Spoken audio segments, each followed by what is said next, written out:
Tonight is the third in our series on Nurture Shock, talking about the science of teen rebellion.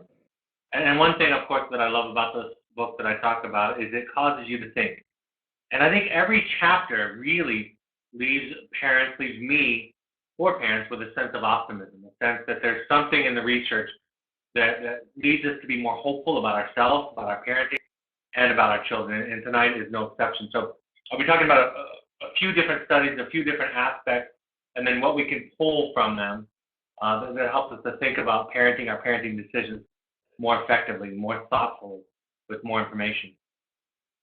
So I'm going to be talking about teens tonight, but really that extends in some ways into young adulthood, right? Into 18, 19, 20, 21, those early 20 years, there's a lot of similarities.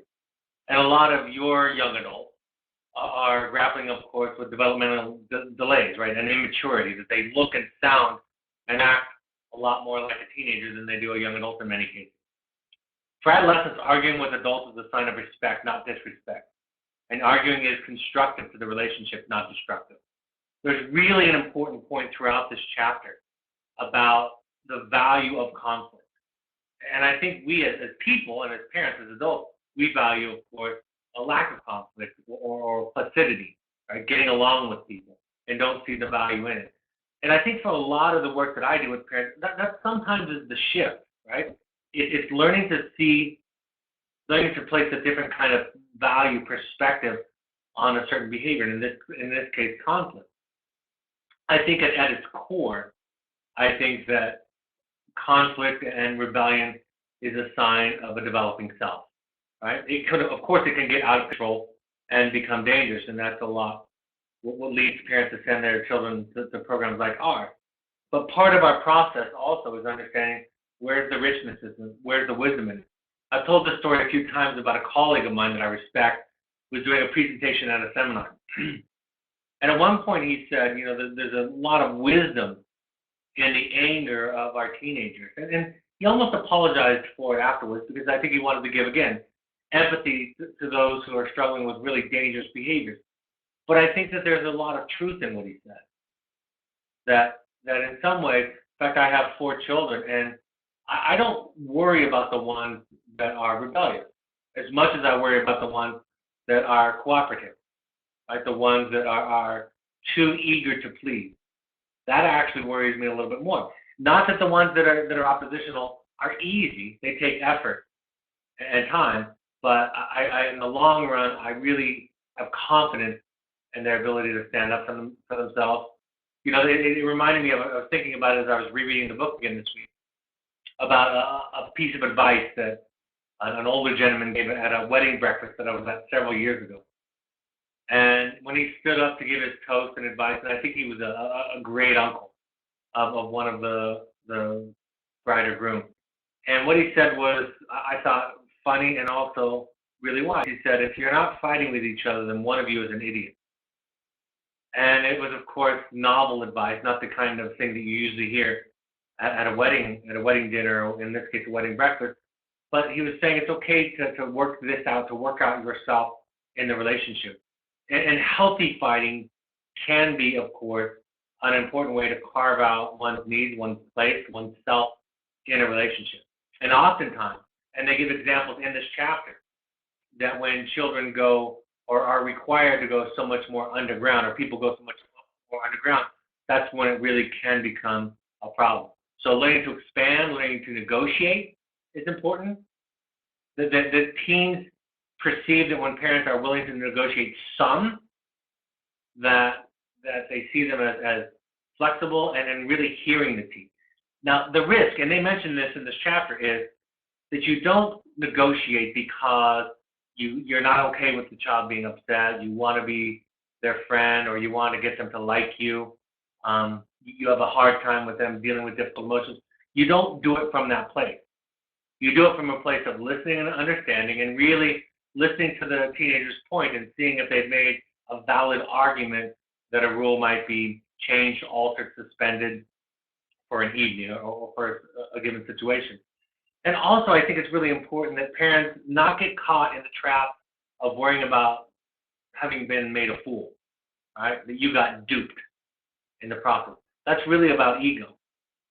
in a lot of ways, and I've said this to my children, I expect that you're going to rebel, that you're going to do some things and get away with some things during your teen years, let alone other parts of your life, from me, and I'm okay with that. Right? I think that's an important. I thought initially, especially being trained in what I was doing in wilderness therapy, I thought I was going to be the perfect detective father, right? And in being the perfect detective father, that I was going to be able to prevent my teen from a wayward path. And really, that was just a sophisticated version of control. So I don't stick my head in the sand, but I'm aware that that's part of, again, the teen developing a sense of self. And I'll talk about some more specific go along tonight, but that's just for introduction. They talk about some of the statistics around lying. This is kind of a continuation, in a way, from the last chapter where we were talking about lying and deception. Nancy Darling and Linda Caldwell from Penn State University conducted some studies around lying and how much teens lie. And they go in depth on how they created a study to find that out, because you could see where teens would be intimidated by authority figures to, again, lie, even in a study. But I won't get into how they took extra measures to make sure that it was as valid as possible. And basically, they had 36 topics that they would introduce to teens, these interviewers. In fact, these were young interviewers. They were undergraduates because they wanted them to be as close to the teenagers in age as possible. And out of the 36 potential topics, the average teen lied about 12 to their parents. 96% of kids reported that they lied to their parents. And interestingly, 78% of parents were sure that their teen could talk to them about anything and were open with them about anything. And again, that statistic right there is the one that probably surprises me the most. This idea that parents have that your child is not capable of or doesn't do it. And they give examples in this book and in the previous chapters where parents grossly overestimate their children's honesty. And so I think there's a vulnerability of us as parents, and I think it's in part due to our over-identification with our children. That if they're telling the truth, if they're honest, if they're cooperative, compliant, successful, that's a reflection of us. I think a lot of it comes from that place. Of course, drinking, drugs, and sex are the most lied about topics. And with regard to sex, they noted that they lied about the acts, of course, the specific sexual acts. But really what they objected to was the intrusive questions about the relationship. Questions like, do you love this person, and how serious is the relationship? So in many cases, teens will lie about it because of what they perceive to be an intrusion into their own psyche, their own psychological boundary. They talked about 1/4 of the lies are outright lies. About half of the lies are partial truths, and another 1/4 of the lies are avoiding the topic altogether, hoping that the parent doesn't discover it. So just not hearing it, not talking about it. Let's talk a little bit about child development and parents, and we'll talk a little bit about what this information can do to inform us and how to best respond to rebellion. The teens talked about needing their parents' help in situations was emasculating. That it was a tacit admission that they were immature, incapable, and that was a shameful process for them. Interesting, they measure areas of rebellion when teens tend to be the most dishonest, secretive, defying their parents.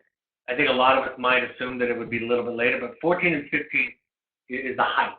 And interestingly, 11-year-olds and 18-year-olds show about the same amount of rebellion. So rebellion starts before the child is 13 and peaks somewhere around 14 to 15 on average, and then starts to subside.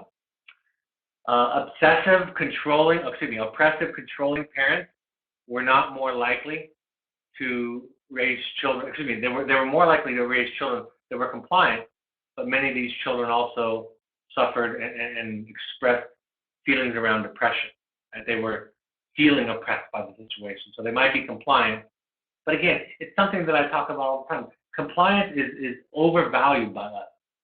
It requires the least amount of energy on our part, so I understand it, but I think it's overvalued. I'll tell you an example from a study that I studied when I was in graduate school.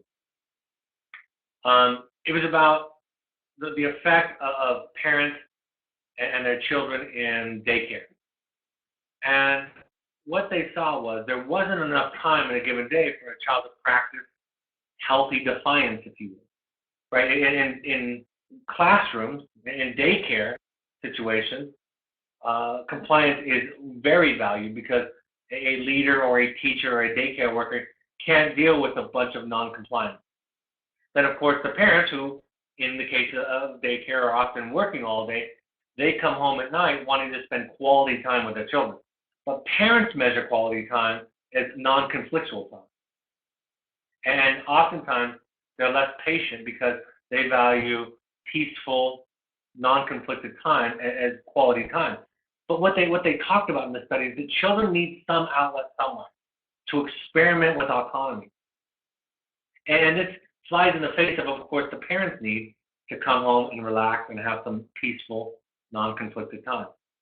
So it described a weakness in the model of daycare. And what it did for me as a father is it helped me to understand early on that conflict was valuable, that it was essential to the development of a child, and that although it wasn't easy for me, it tested or stretched my own personal bandwidth, but it eased for me some of my attention to and focus on compliance as the most important thing. Most effective, of course, were warm parents who could talk to their children. This goes right in line with what we talk about and teach, and many programs talk about and teach, the ability to talk and to listen. That parents that set a few rules around a few critical subjects were most effective. There wasn't a rule around everything. And then again, I talked about the willingness to negotiate when a child makes a good point, right? A special occasion, but not doing it from that vulnerable compromise place that I talked about earlier, that kind of narcissistically wounded place where we ask the child to take care of our emotions and our self-esteem. Another thing they talked about was this idea and this research around the fact that kids turn to drugs and alcohol because they're bored. So that they had some training curriculum and study around teaching children how to not be bored, how to plan, how to play, how to enjoy themselves. But there were two barriers, of course, that were going against it. One is the brain science that I'm going to talk about soon, and another is in our culture, which I'll also talk about. They talk about this education around drugs that we know now. The DARE program and the Just Say No program wasn't effective in the long term. There were tiny increases, tiny spikes, positive effects from some of these programs immediately following the classes. And some of these courses would go 17 weeks. And teachers reported very, very highly on these kinds of programs where they were teaching children about the effects of drugs and how to say no and how to resist peer pressure. But that in the long term, they saw no effect in the long term between children in high school who had participated in the class and children who didn't participate in the class.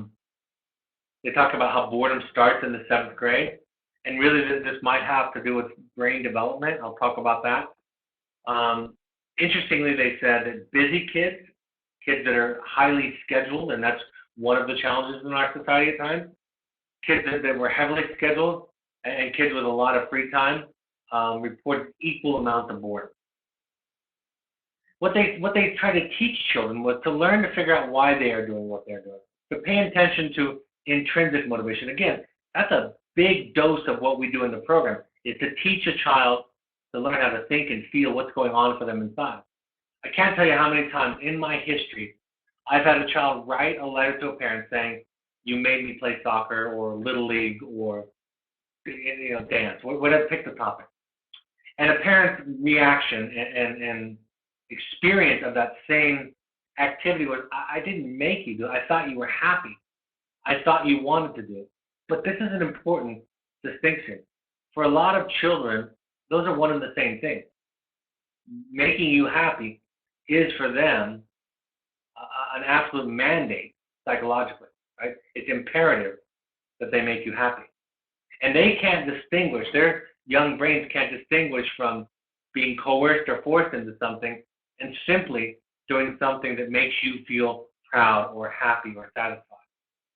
So part of what I've had to help parents do is pull that apart and then learn to listen from the child's perspective, and also learn the psychology of what a child's often their instinct is to please parents. Now, of course, a lot of parents will talk about the fact that my child is rebellious. Where is that instinct to try to please me? Part of rebellion is a counter move against the pressure internally to please parents. In other words, it's so overwhelming for me to please parents. It's so shameful for me not to please them that I'm going to throw the baby out with the bathwater. I'm going to cut off my nose to spite my face. Right? I'm going to fail purposely. In fact, I'm often going to choose violations that strike at the core values that my parents have. Right? Teachers' children drop out of school. Police officers' children get arrested, so forth and so on. I think for my firstborn, having a therapist as a father and a therapist as a stepmother, I think for him, one of the ways that he rebelled effectively was, I'm not going to talk about my feelings. That's going to be off the table. I'm going to have no capacity, no willingness to talk about it. So teaching children what's going on inside of themselves can be helpful. Of course, that's core to therapy and core to the treatment of substance abuse disorder and other issues. And then, of course, there's the neuroscience. This is something that we know now really clearly, and a lot of studies show it. According to the work of neuroscientist Dr. Adriana Galvin, UCLA, there's good reason to think so. That is, that neuroscience predisposes children to these kinds of acting out behaviors. Inside our brain is a reward setting involving the nucleus accumbens, which lights up with dopamine whenever we find something exciting or interesting or pleasurable. In a study comparing the brains of teens to the brains of adults and young kids, Galvin found that teen brains can't get pleasure out of doing things that are only mildly or moderately rewarding, right? So for them, it has to be really risky, dangerous even, or medically, chemically induced. Because for them, curling up and reading a book quietly on a Friday night in front of the fire while drinking a cup of cocoa doesn't get it done. That feels to them depressing. Whereas to a lot of us, in our age, that sounds like a wonderful Friday evening. So here's a study that kind of shows some of this, a couple of them. They use functional MRIs, and a functional MRI is an MRI that looks at the brain functioning and how it's firing, what parts of the brain are active, more or less. And then they expose them to a video game. In the video game, there were three levels of rewards. There was a 1 coin reward, 1 gold coin reward. There was a 3 gold coin reward, and then there was a reward with a full treasure of coins based on the activities that you were doing. And then they looked at the brains of young children, of adolescents, teens, and of adults. And they found something fascinating. Young children found any of the reward thrilling. They found it to be exciting. Adults lit up according to the level of the size of the reward, right? The small coin was a small firing, and 3 coins was somewhere in the middle. And then the treasure chest of coins was a very large and profound firing. And teens only lit up when there was a treasure chest reward. Those small rewards had no impact on them. Galvin noted that the response pattern of teen brains is essentially the same response curve of a seasoned drug addict. Their reward center cannot be stimulated by low doses. They need the big jolt to get pleasure. If nothing else, I hope that this provides, and I've heard this research from a number of different speakers at conferences that I've been to over the past 5 to 10 years. This is now very understood and very accepted that the teen brain is particularly wired for addiction. It's pre-wired for it, predisposed for it. That's why the introduction of drugs and alcohol into the teen brain makes it so it exacerbates the chance of the person developing an addiction. You're enhancing this dynamic that is already natural to them. You're chemically inducing the pleasure sense, and the brain stops producing pleasure even more so. Therefore, the likelihood of addiction, needing a drug just to feel okay, is so much higher, and you're wiring it more. So it tells us about the risk of teenage brain. That's why it's one of the justifications for alcohol legal alcohol being later in life. Maybe it even should be later in life than 21. But that's one of the arguments that makes sense. It's one of the things that can help a parent understand why it's okay for a mother or father to have a glass of wine, and it's not okay for a 16-year-old to have a glass of wine, for example. I think what it also can do, like a lot of the research on the brain that we're learning today, is it can provide us with empathy. I think we think as a culture so simply in terms of right or wrong that we forget that there's invisible forces at play here. And so when we start to talk about trauma, when we start to talk about attachment and their effects on the brain, when we start to talk about the teenage brain and its capacity, really what I hope comes out of that, what we hope comes out of that, is a sense of empathy and compassion for parents, so that you can have your boundaries, right? You can set your limits; those are okay, but not from a place of judgment, anger, and frustration, but rather from a place of love and understanding. It doesn't require you to compromise your values and your boundaries, but it does ideally take away some of the judgment that we sometimes have, at least the anger, more emotionally abusive kinds of responses to children. They use the driver's education illustration that previous generations, including my generation, driver's education was taught in schools, semester-long course. And the idea was that free driver's education to all would make everybody a better driver. And the research doesn't bear that out. The problem with teenagers isn't the data, the information. The problem is the decision-making, right? A teenager going across three lanes of traffic in one turn, for example, doesn't think about it as much as the way that an adult will. And the accident rate among teenagers is so phenomenally higher. And the fatality rate from accidents in teenagers is phenomenally higher than it is with adults. And we believe it's because of their decision making, their ability to perceive danger, perceive risk, and make a decision accordingly. There's a study that they share in this chapter about aversive activities. For example, chewing on a light bulb or eating a cockroach. And they basically give the test to adults and to teenagers, and they do the functional MRI and see how the brain is firing. And first of all, the adults answered the questions instantly. And the teenagers were a little bit slower to answer the questions. They eventually concluded that chewing on a light bulb or eating a cockroach, for example, weren't good activities, something they shouldn't do. But it took them some time. What was fascinating about it was that the part of the brain that weighs decisions was firing. So they had to think about it. Right? They didn't have as much experience. They weren't as clear and quick to the decision as adults were, which is fascinating. They ran another test with fMRIs where they asked children to rate their preferences about things like pop culture icons and music and so forth. And the researchers led the children to believe that other children might be seeing their answers. And in these fMRIs, the part of the brain that perceives threat, the fight or flight part of the brain, fired dramatically.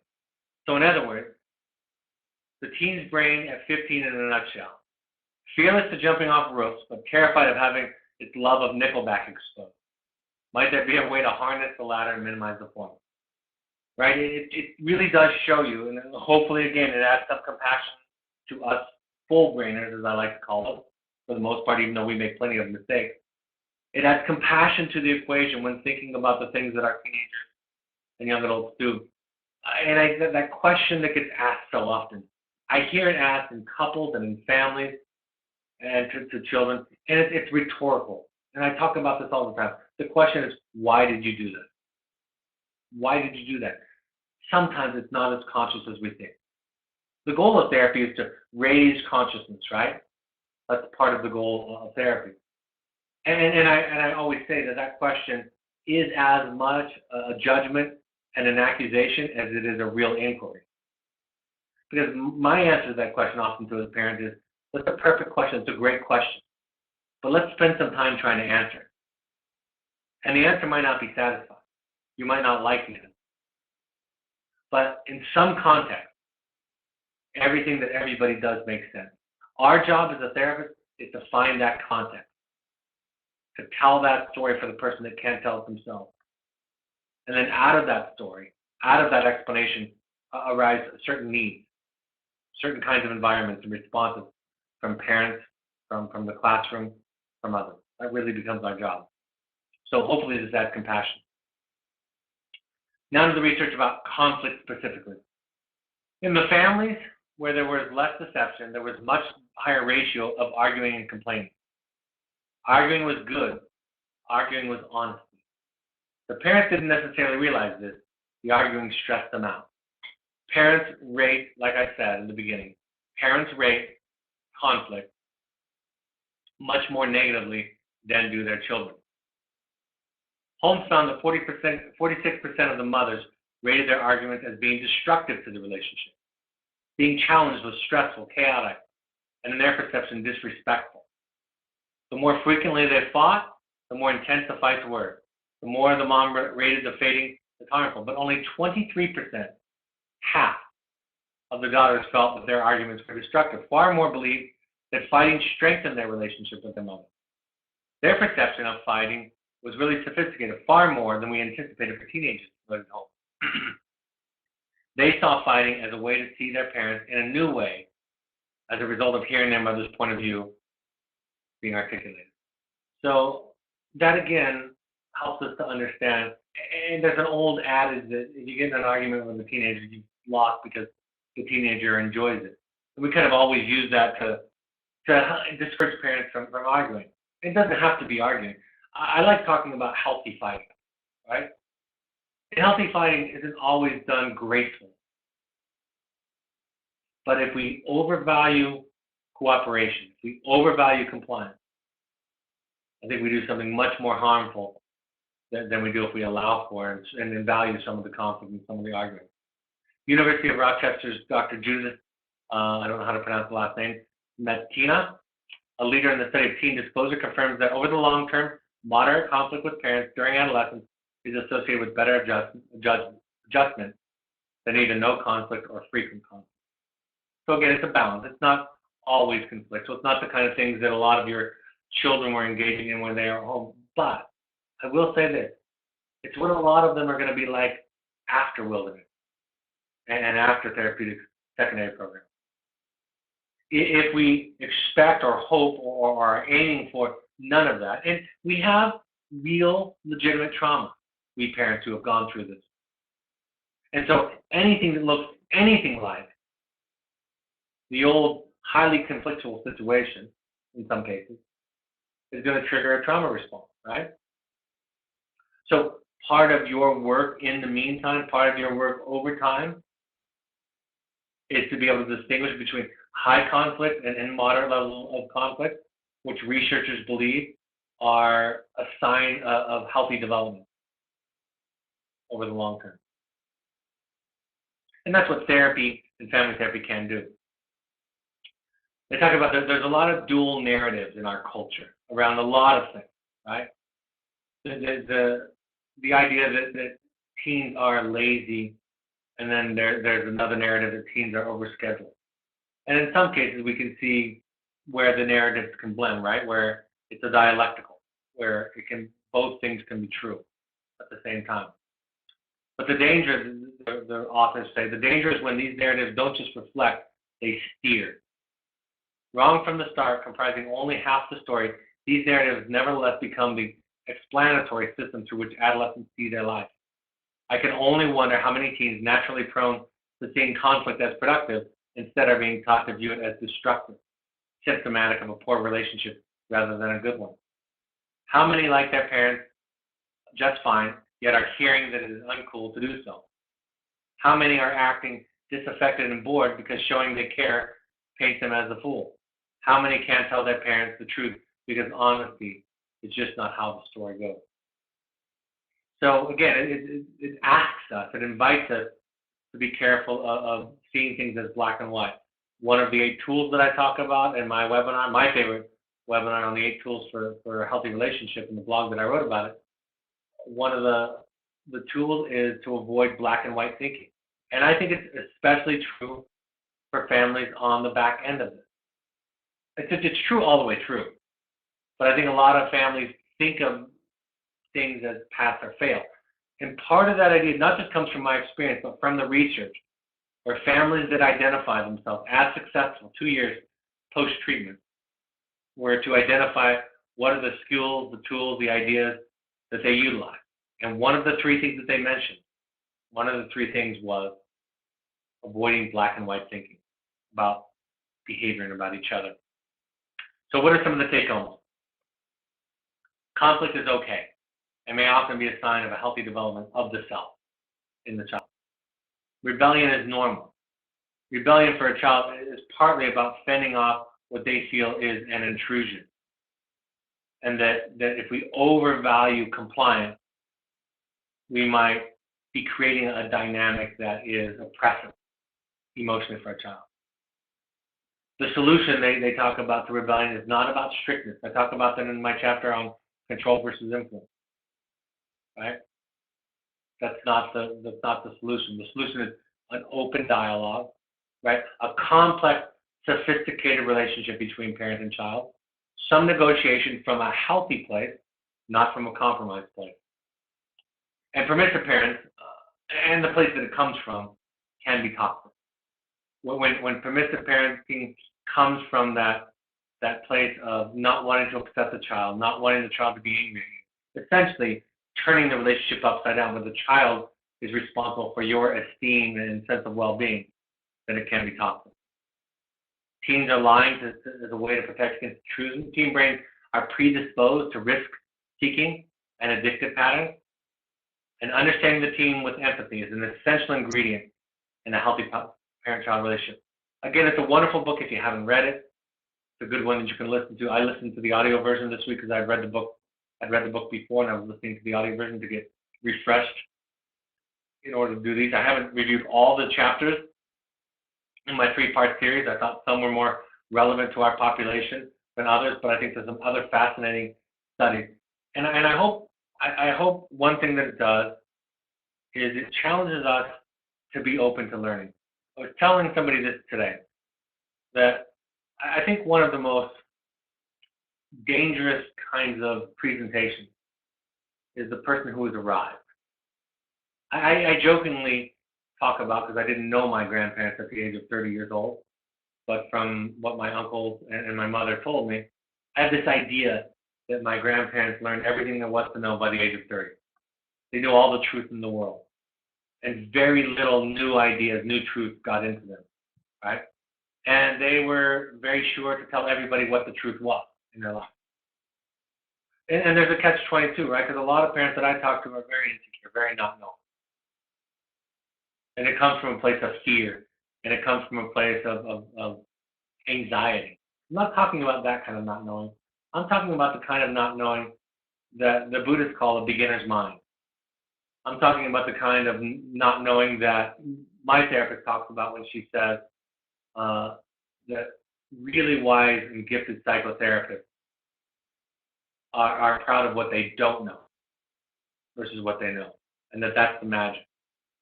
And so in having that beginner's mind, we're open to new concepts, which I think most of you who attend these regularly are, absolutely. And you also allow yourself to hear and see the child. I think a lot of parents imagine that their role is to dispense truth to their child. It's not only their role, it's their duty and even their right to do it. Even when children become young adults, even when children become adults, right? I have a friend whose father sends him an email once in a while letting him know that he disapproves of his lifestyle. He's my age. He does that. His father does that to his sister, who's my age also. It's a religious thing and some other choices. And I thought, when I heard that story, I thought, that's crazy. Right? Like, I would cut off contact with my father. I would tell him I'm not welcome. Or, like I said to my mother when she tried to do that to me in my early 40s, I said, if you want to do that to me, then I get to go next. And I get to tell you the areas in your life that I disapprove of and I think that are unenlightened. I said, and that's going to be really unpleasant because I'm a professional. So, I think there's this idea that we have to know everything. We don't. Not knowing is okay. I want to tell one other story before I close. Go on to questions. I heard an interview one time from Nikki Sixx. He was the bass player for Motley Crue. And somebody was interviewing him, and they asked him the question. They said, I know you don't worship the devil, but all of the art and especially your early art in your band had a lot of satanic symbols and rituals. Satanic symbols, not rituals. And so what was that about? And Nikki said it plainly. He said, we just wanted to find something that would piss parents off the most. And that was universally the thing that we thought would upset them the most. It is the perfect example of a teenager trying to define themselves by being what the parents aren't. And Nikki had no practice of devil worship. It was just the one arrow that they could use to upset the establishment, the authority figure, and identify themselves as separate. It became a symbolic kind of idea. All right, I'm happy to take any questions. I'll go through upcoming announcements, and then I'll go back to questions at the end. We want all parents to attend 6 to 12-step support groups while your child is with us. If you haven't done it yet, start now.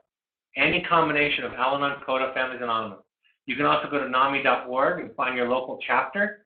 Affordable and free services and classes are available in your area through this organization.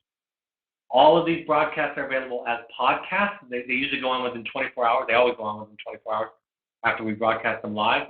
You can listen to them, download them on your iOS or Android devices. If you have an iPhone or iOS device, go to the podcast app and search Evoke Therapy Programs. If you have an Android device, download the SoundCloud app and search Evoke Therapy Program. Follow us on Twitter and Instagram, @Evoke Therapy, for inspirational pictures, quotes, announcements, links to other resources. On Facebook, you can search Evoke Therapy Program. You can find the Second Nature Alumni Foundation on Facebook. In fact, I announced this last time. They're looking for new board members, and they're looking to rename it and reorganize it. So if anybody's interested in being on a board, in fact, go to the most recent blog by Stephanie Lewis.